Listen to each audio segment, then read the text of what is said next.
Tijo, lep pozdrav, dobrodošli v družbi Arene Sport. Je že čutiti kaj utrujenosti po dolgi, naporni sezoni? Seveda neka utrujenost je prisotna, ampak ko te čaka tako velik turnir, v prihodnosti mislim, da pozabiš na vse težave, ki si jih imel in si fokusiran samo na svoje delo in na svoje cilje.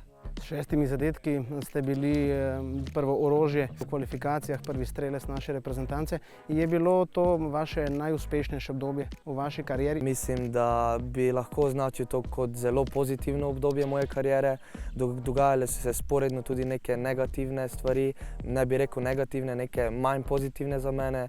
Bi rekel, da sem iskal neki izhod, neki comfort zone v tej reprezentanci, in ko smo se prvi zbor dobili, mislim, da sem že na prvem zboru začutil, da smo prava ekipa, da se lahko povežemo, in pol, ko smo šli v te kvalifikacije, smo samo nadgradili te stvari, postali smo zrelejši, postali smo odrasli. V mladi reprezentanci je Milenka Čimovića nasledil Andrej Razdr.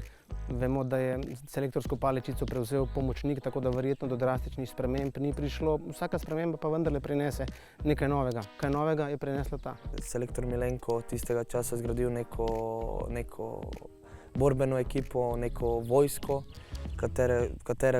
kateremu je sledila kamorkoli, in mislim, da je današnji sedanji selektor prevzel to neko novo izkušnjo tudi za njega, in jaz mislim, da nas vodi zelo dobro. Zaupamo mu kot ekipa, zaupamo mu kot posamezniki, lahko se z njim pogovorimo tudi na ena način, odprt je za pogovore, svetuje nam, ima dosta nogometnega znanja. Pred nami je tekma s Češko, zadnjo medsebojno tekmo Slovenije in Češke smo na tem nivoju videli v kvalifikacijah prav za zadnji Euro. Čehi so se tja uvrstili, mi ne. Vi sicer niste igrali, se pa zagotovo tekme spomnite, ker je igral vaš brat Kaj. Kot veste, sem sam največji navijač mojega brata, ga spremljam, ga spodbujam, želim mu, da res naredi večjo kariero kot jaz.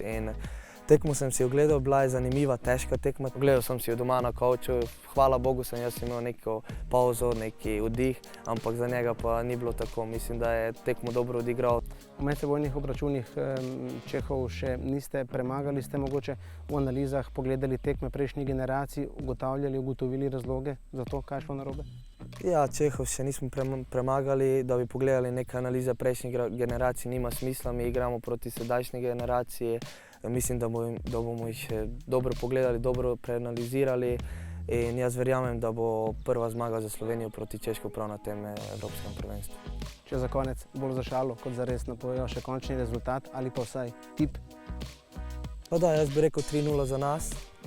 Moj prijatelj Svit Sešljar bo mi podal 2, jaz bom eno vrnil in to je to. Želimo si, da se vam besede uresničijo. Hvala lepa za tale prijeten pogovor in srečno. Hvala vam.